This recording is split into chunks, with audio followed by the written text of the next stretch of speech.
Aboriginal life and use coloured pigments found in nature. Like Native Americans, the Australian Aborigines live in close harmony with the environment. But they are nomadic hunters wandering the bush in search of food.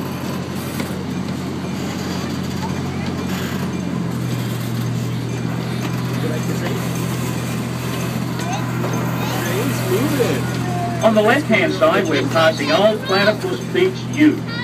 Looks like he's transport's broke. Pete's an old junk dealer making a living scrounging old stuff he sells to the tourists. Stop by and you may see all sorts of interesting items. Maybe even a roo or sheepskin rug.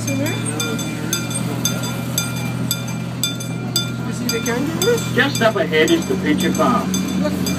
Our old friend Caroline lived there, but the roos and dingoes have taken over the now deserted property. The downpipe and tank on the corner collect precious rainwater to see us through the long, dry season. Did you see the kangaroos?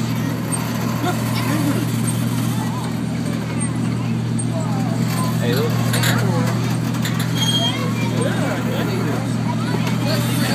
Look, and here's another one.